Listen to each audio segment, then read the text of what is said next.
There's a lot of talk going around the valley about free karate. But everyone knows that in life, you get what you pay for. You want to really kick the competition? Then you need to get your ass over to Cobra Kai.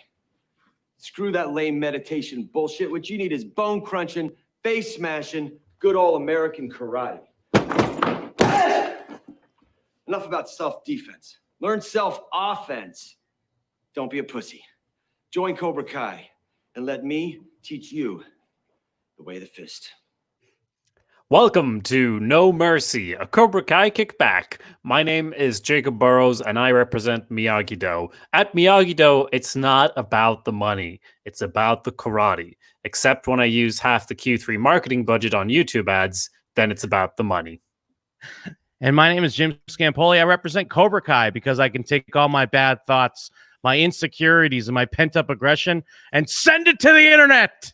Send them to the internet, Jim. Oh, we always end that. Like, that's what we say after we say strike first, strike hard, no mercy. I just yell that at you and immediately end the call so you can do all the editing and busy work. Yeah, every time, and plus every time I post a new episode, I always yell to myself, send it to the internet. Very good. Yes. Cobra Kai Season 2. We're in the midst. Season 2, Episode 3, Fire and Ice, directed by Michael Grossman. Story, of course, by Josh Heald, John Hurwitz, Hayden Schlossberg. Teleplay by Stacey Harmon. So, yeah, things are heating up. We got 2 dojos. Well, first, before even any of that, we've got Johnny learning about the internet. That's a big thing this episode.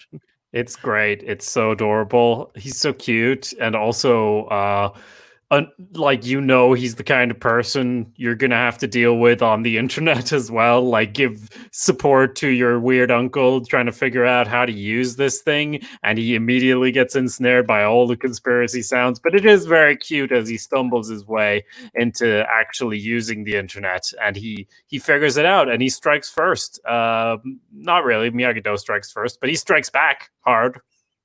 It's the main leap of faith, though, because it's hilarious. He's like, my kid said get an apple. This is a lemon. This is a Dell. He doesn't know how to turn it on. He doesn't know. Like, he's opening Word documents and shit and getting confused by that.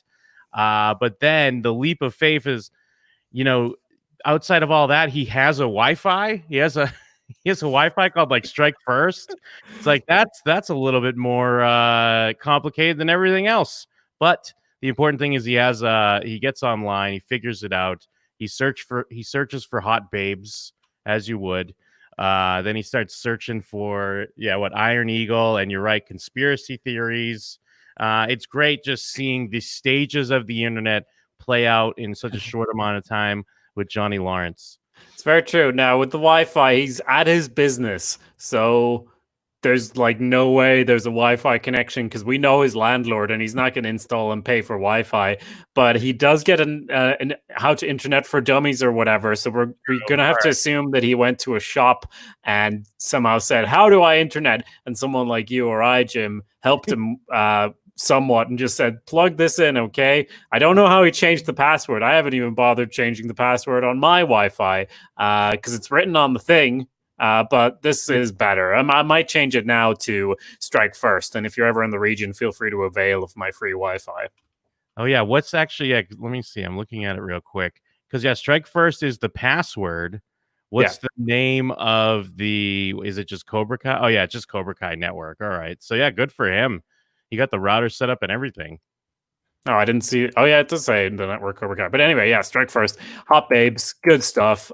He's very, amazed. But, it's a whole new world opening up for Johnny. And I do love how he starts getting really into all of this stuff. And it also, because it is a YouTube show currently, it's fun that it's it's accurate that he'd be hit by that targeted ad for Miyagi-Do because he's watching all these karate things and he's in the region. So it actually checks out.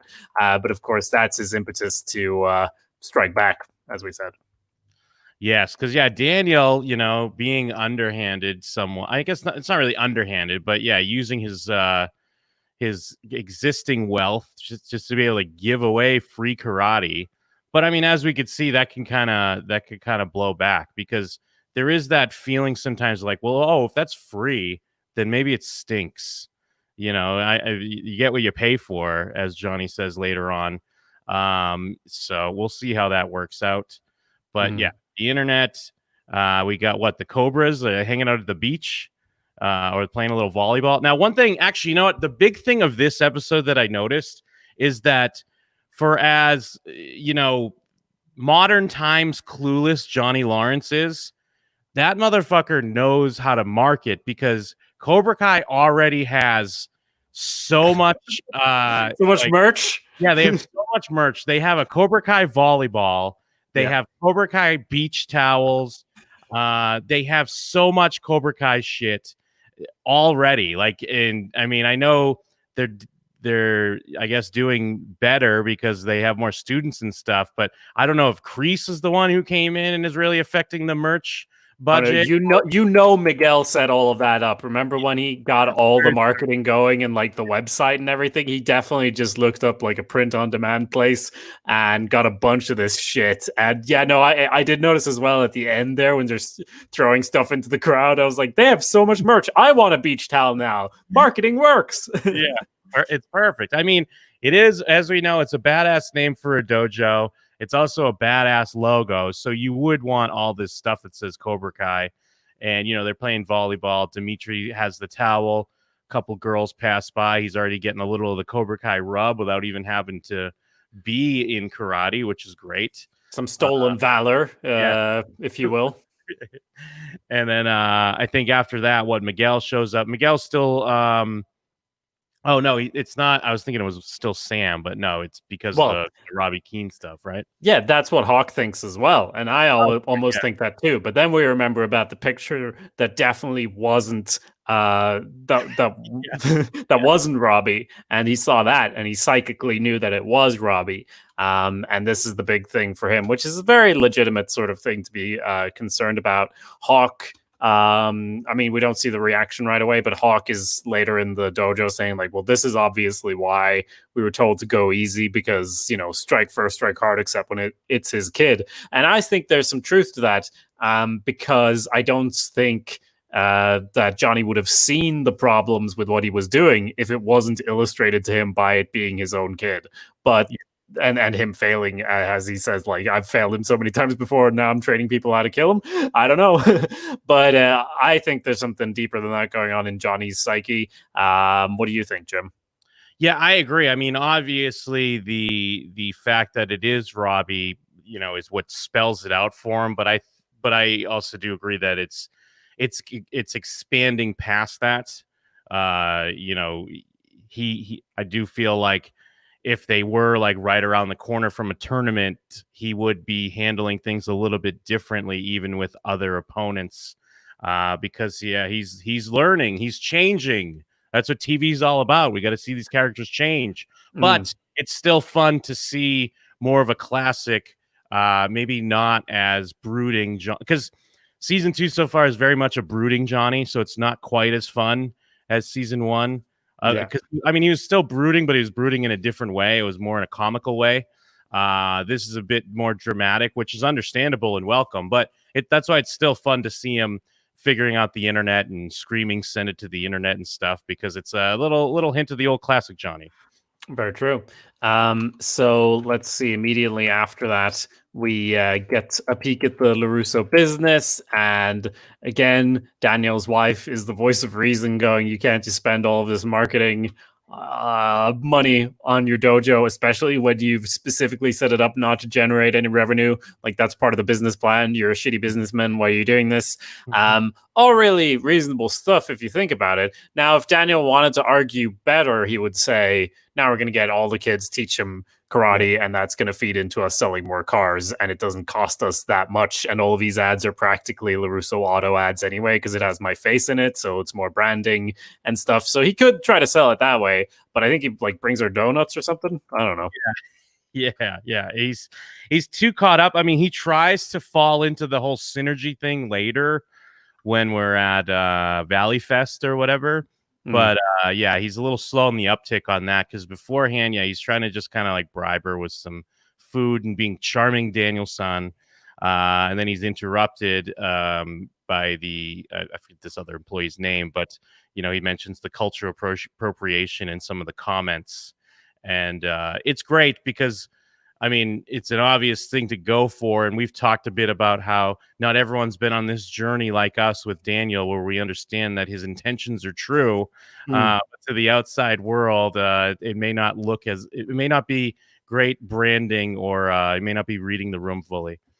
Yeah, Anush, I think is his name, and he brings in the video. We get to see some comments about they're calling me Daniel a racist, which I think has lived on in Reddit and all over the place as a moniker for him when these things come out. The music, I love that it's like, but that's not like stereotypical Asian music. That was Mr. Miyagi's favorite song, and I feel like a lot of things that are, I don't know, things that look questionable are often made with the best of intentions, and sometimes, I don't know, I guess it's a thing you have to sort of weigh the scales a bit of like the intentions versus the actual effect that something has. But yeah, he doesn't even get any students, so he really fucked up. So yeah, we have Hawk and Miguel talking, and yeah, this is what you were referencing before. This is where kind of Hawk's stating the obvious, like, oh, of course, so now things are different because Robbie Keane's his kid.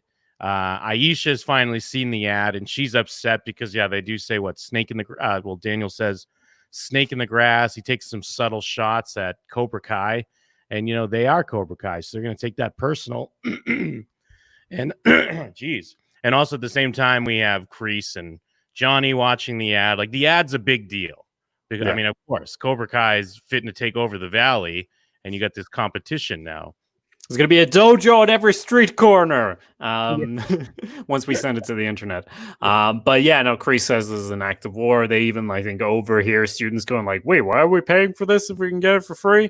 And then we're over at Miyagi-Do, where Sam and Robbie are sparring, and Sam thanks her for just giving him a home and everything and doing so much for him, and etc. And I'm bored. Like I said before, this is very much the OC or Fresh Prince of Bel-Air, taking in the troubled kid from the wrong side of the tracks. Now he gets to live in a mansion. He gets to train at this beautiful Miyagi-Do facility. And then I think as they're kind of talking, Daniel comes out, and then we get a couple potential students here because, hey, free karate. All right, that's cool. I guess karate is kind of starting to become cool, right? Jim, karate was always cool in this universe. Like, I don't think it ever went away, even though we saw like the tournament people talking about the new mats or whatever, like trying to spice things up. I have to assume that in this universe, karate's a big deal, or they're just in this subculture, where these kids come by, and not every kid is obsessed with karate, but like the babes on the beach saw the Cobra Kai logo and they loved it. These guys show up. Hey, if we're not doing karate here, we're doing it at the other place. There's no question of not doing karate, Jim. What are you, crazy? No, I do think that in the beginning of at least the show's universe, it wasn't as cool to some of these randoms. I think what Cobra Kai is doing, and now with Miyagi-Do propping up, although you're right, because Daniel LaRusso, he is the number one auto like sales in the valley, and he does sell it basically all on karate. So I don't know, it is hard to read. I just know like the other bullies didn't think karate was cool, and these kids don't look necessarily like nerds. Like even the initial Cobra Kai students that showed up, I think I mentioned this, like they all have wrestling shirts, and it's like a weird cue that these guys are nerds, and plus they all look like nerds, which is great. But these dudes just kind of look like, hey, man, we're hip YouTube watchers. We're easily manipulated by advertisements. And here we are. But of course, it sets up a great joke of how, not everyone, especially if you think you're signing up for a class, even if it's free, we get to play off the idea of you're doing chores. Like you have to really want it if you want to get past the whole chores part of Miyagi-Do. Yeah, no, for sure. Even like Daniel-san was like he got pretty mad at Mr. Miyagi when he was learning this stuff. You expect some rando who didn't save you from bullies to just do that shit. Besides that, it doesn't need more paint. Like you've polished all the cars, it's all done. Like you got to figure out something new, some new techniques and stuff. Back to Johnny recording. Recording his ad, sent it to the internet. We talked about it already, but this is another thing. It was great to see a bit more of carefree Johnny, not going through as much psychic turmoil, more like, I gotta hand it to that Daniel son, or give it to him. I don't know. And he kicks a bonsai tree. Which, Jim, by the way, did you not purchase bonsai trees? Have you planted those yet? I have. I bought a set, and there was 4 different seeds in there. So far, only 2 of them have been sprouting. The other 2, I think, might be dead. But right. 2 of them are in the process of growing. So yeah, I'm on my way.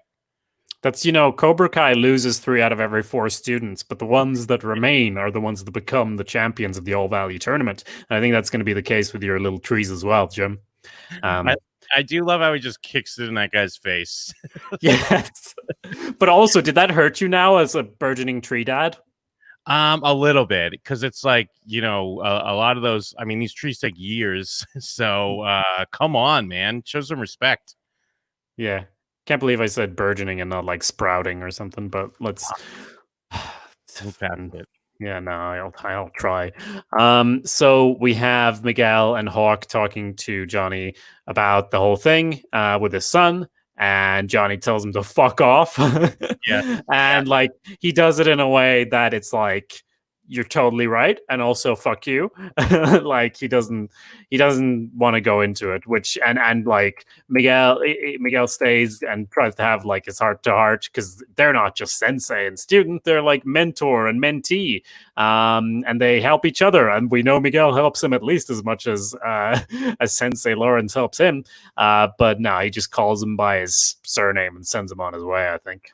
Yeah, and it's a kind of a reminder. I mean, even though we're only a couple episodes into the season, but we haven't gotten a lot of Miguel Johnny time like we did in the past, and they're both kind of stuck in these, like angsty, broody moments, and they're not there to pick each other up. So it's nice that we get to see some stuff with them later in the episode. But yeah, we have this kind of gap, I guess, especially between Sam stuff, Robbie stuff, plus Kreese is back. Everyone's dealing with their own dramas, and poor, Johnny and Miguel don't get to have, this quality time. Yeah. In the midst of that, we have Valley Fest, which is just a thing that's happening. Apparently, it's just Jim, as someone who watches American media a lot, like most people do, I just assume that these things are happening like all the time. Like Stranger Things, we gotta have a Halloween fair or whatever. I'm like, sure, yeah, every town has a Halloween fair. What the fuck do I know? And I assume a Valley Fest, you can just append fest to whatever, and it can be held at any time of year or whatever. Just this big event where you can have a karate show off. Is this not what happens, Jim? Did TV lie to me? I mean, I suppose you could make the argument, because it is summertime. We are like, it's hard to it's easy to forget that we're only like a week out from the Valley Championship, basically, maybe like 2 weeks, because that was in May, and they're kind of still in the midst of summer. So I guess it's arguable that even though they just had their big karate tournament, you have a summer kickoff type carnival like that. I guess I'll give it to him.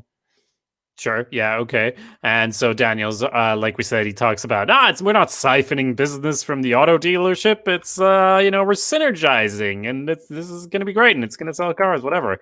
And I think Jen's like, the customers would love to see you in that gi. And he's like, just the customers, eh? And I'm like, this is some fan fiction waiting to happen, except we know all the fan fiction is not about the two of them, so sorry. Yeah.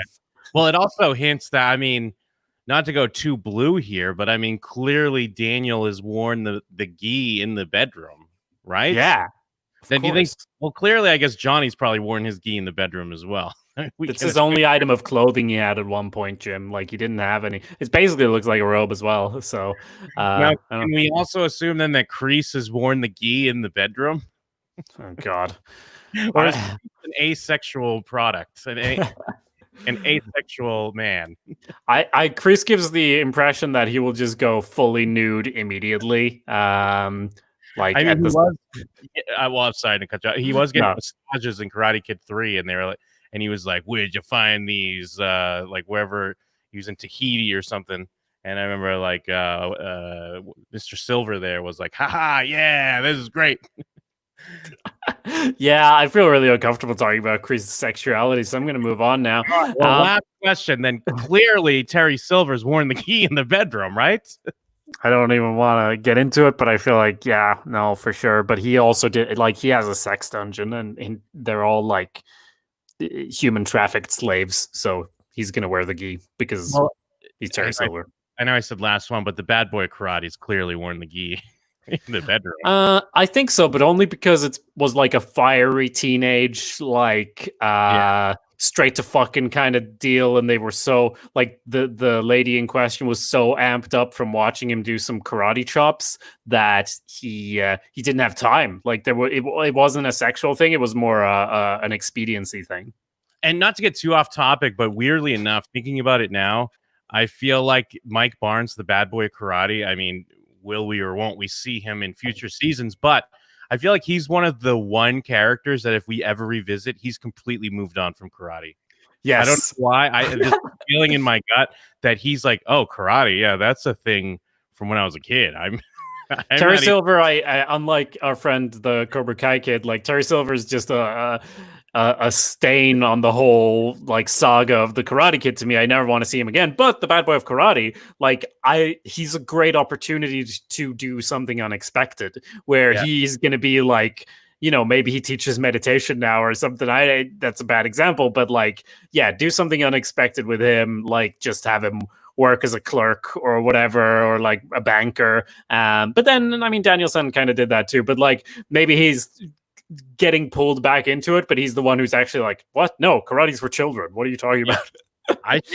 He's like a CEO or something. He's like a big man. And yeah, he's probably not even that bad of a dude anymore, I would imagine. Well, he did strike that deal with Terry Silver where like he somehow was going to get 50% of the business, I think, even though his whole thing was just beating up one kid, and Terry Silver was too evil to get that was a bad business decision. So you're right. Much like Danielson, he had like he had a brain that was working in the business sense. I can't wait. Anyways, yeah, back to we have what? First, Johnny comes out and the homeless lady, she's talking about how like the donut store's throwing away crullers or something like that. Fritters. Yeah, fritters. And she's like, yeah, don't get on my stash.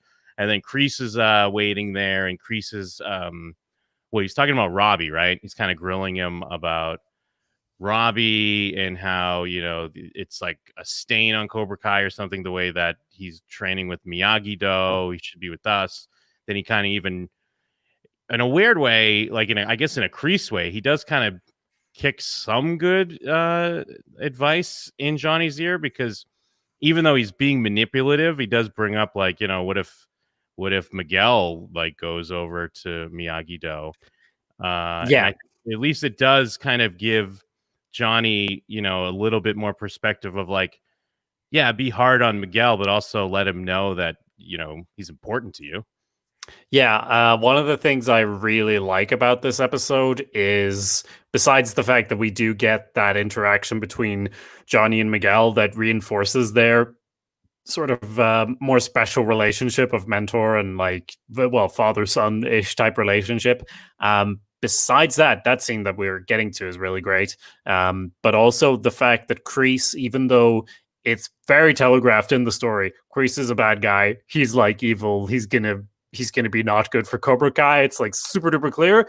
But he actually does something good here. He's the one who sets Johnny on that right path, and it makes it way more palatable and believable that Johnny will like think positively of Kreese. Like he's giving him good advice here, and even though it's like wrapped up in like that Mexican kid, like he's from Ecuador, like it's wrapped up in his way of being, which is toxic and horrible, but it's still good advice, kind of. And even if it's motivated by all the wrong reasons, it sets him down the right path, which is kind of, it makes him more believable for him that Johnny's thinking, this Kreese guy, I would have just stewed in my own anger, and I have no one to talk to about this. Who the fuck else do I talk to? He's so lonely. He's such a lonely man. He talks to who? Miguel's mother? He can't talk to her about this.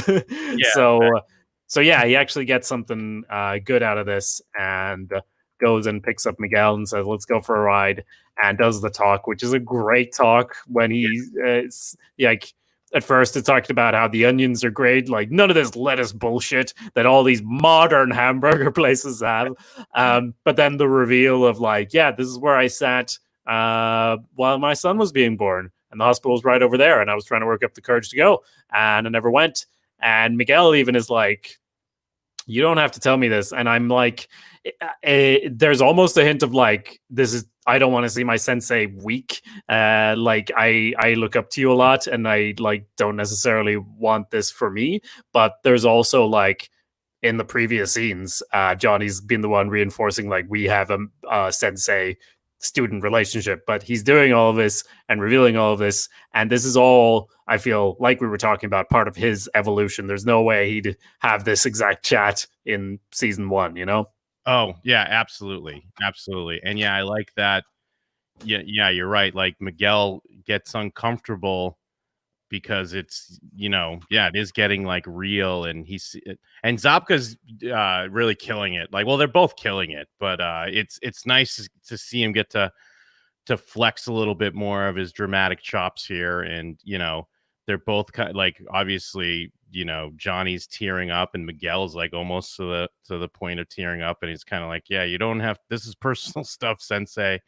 But it's great that he Johnny continues with the story, because Miguel is important to him, and he's, communicating that to him. He's letting him know that he's got his back. And yeah, it's great stuff. And I think then they get word from Aisha or something, because they got Valley Fest, and it's here, perfect opportunity. Now we can fight back against Miyagi-Do. Yeah, and it's it's already dark outside when they're in the diner. So I'm not sure if we're supposed to assume that it's the next day or whatever, because the sun is out, or the sun is setting, or maybe it's just a higher up or something. I don't know. But it seems either way they pull this shit together real quick. This whole everyone's in their black geese and everything. Imagine if you went to a club, right, and then someone in the club was like, "Well, come along right now. We're gonna go down and fuck up this place," and you'd be like, "No, I have dinner plans." But no, I love that Cobra Kai is a little bit like a cult, and you have to show up, and you have to, I guess if that club and if we'd all made the cement thing turn, I'd be like, fuck yeah, let's fuck him up, because you've been indoctrinated into the cult of Cobra Kai. And it does make, I didn't even think about that, because initially when I watched it, I did think that they just rushed from the burger place right down to Valley Fest, get ready, go fuck shit up. But yeah, it has to be at least the next day gives it a little bit more believability that they can kind of throw this plan together, get everyone together, and crash this party. And we cut back to it is Valley Fest. Yeah, the next day. I think I like that. Or maybe you can even give them 2 days or something. Where you got Robbie and Sam getting ready, they're rehearsing or whatever. Daniel gets to take out the ice, and they get to squeeze in a flashback, which I don't mind. But I think we should have on our podcast, Cut to Black, a Soprano sit down. We had a counter every time someone got killed, and we had a counter every time Tony Soprano stormed out of a therapy session. We really should have a flashback counter. It's a little late now because we're most of the way through season 2, but I feel again, like you said, most of them I don't mind. But there are too many of them, and it lessens the impact of the other ones. Though I guess for this, he brings out the ice. What's he going to say? I'm going to chop right through here, or are they going to show it? It's a visual medium, so him saying it, the fact that we know he can do it, and he did it as a kid, if we didn't show it and he just said it, then probably the question in a viewer's head, if they hadn't seen the film, the second one, would be will he be able to do it instead of will he get the chance to do it, you know? So I get why it's there. It's just there's so many flashbacks, Jim, and we need a counter. But I think you're absolutely right. It's a missed opportunity. We might have to go back and count. But I think this is perfectly fine because, again, most people did not do what we did, where we watched. I mean, because even on my first watch through, I didn't rewatch Karate Kid 1, 2, and 3. Yeah. And most people, a lot of people maybe watch Karate Kid and then watch this. Very few people watch 2 and 3 and then watch this. So I think this has to be there. And I don't think that stood out to me at all on first go through. But now some of these do stand out a bit more because like I literally just watched them. So I think that's more our bad than the show's bad. I mean, the one thing I do agree with is the kick, the crane kick in the All Valley Finals is a bit much now. Everyone is all on Front Street with the crane kick. And so when we go back to that many times, that's when it's like, all right, we get it. We know the crane kick happened. We know Daniel beat Johnny in the finals. We can let that go. It's not even the state karate champions. It's the All Valley. Like he's not even like he was champion of California or whatever. It's only the Valley, but okay. But I agree. It does make sense in this episode because he puts it in his YouTube ad. And so of course he's going to show the kick because obviously everyone around the world saw this kick in a sort of Dragon Ball Z type. Like we're all in our mind's eye able to see and know of this kick, even though we weren't there. Apparently the whole world knows about this kick. So you show it to increase your branding. Now about the flashbacks, 90% of the time the ones to the films don't bother me, but they also have ones to previous episodes which aren't as good. And I think mixing the two, it's like this is kind of a lot. That gets very rough. And we've always brought up because our thing with flashbacks, because we've been very against them, but we usually give Cobra Kai a pass because it's different circumstances. But when they are flashing back to previous episodes, although I guess we'll get into that. Let's put a button in that because we'll get into it. Back to Valley Fest. I like that. I mean, I guess it's not quite a joke, but it's kind of a joke the way they cut to the stage where a guy is just finishing, but you don't hear him do anything. Like I noticed that too, that like they cut to this guy, right? And we're already talked about this episode, which is like 20 minutes for 30 minutes. But like we cut to this guy and he strums like the last thing, but he doesn't seem to be finishing a performance or anything. It's very literal, like it's very clear that it's like, we need to have something before this to set up the scene, right? Yeah, I guess it's to show that there is a stage and it's not just there for Miyagi-Do or whatever. That I guess it is. Valley Fest is kind of a talent show for the community. So maybe it also opens up the idea that Cobra Kai did enter or something, like because they do have this stage. So it is known that people do performances. But yeah, I just like that he's this guy who's very satisfied with himself with his acoustic guitar, but you didn't hear a note of what he did. And then we move on to the side stage where Miyagi-Do does their demonstration, which is a cool demonstration, but I like that it's very believable that people be kind of like, this is all right, but like, what is this? You know, if you don't quite get Miyagi-Do, I don't know if it would be like getting people to crowd to to join. I guess the ice thing would have put it over the top. I think it would have been a nice showstopper. But of course, Cobra Kai tramples all over that idea. Yeah, I think weirdly the guitar guy that we talked about for way too long is like he reinforces that the stakes are kind of low, so it makes it make more sense that the crowd goes nuts because guitar guy doesn't have any energy. He's just like clong, clong, clong. Okay, I'm gonna go. Like, and everyone's like, yay! Like it's kind of like this is a family event. We're not here for the thing, but like we already finished doing all the like carnival games, so now we're at the stage for a bit before we go home. Like there's not a huge amount of energy or excitement, so yeah, Miyagi-Do performance is pretty cool. And like you said, the ice thing probably would have sold it totally.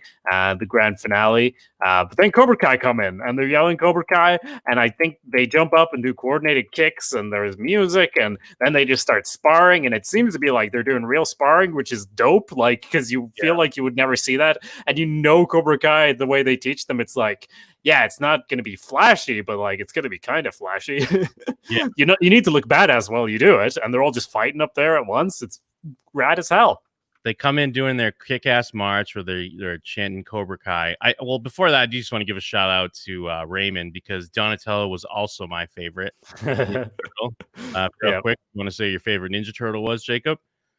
The guy who did the ceiling in the 16 Chapel. Yeah, nice. I don't know their names. It wasn't on the public access television channels that I had access to in my country. You didn't have that. All right, fair enough.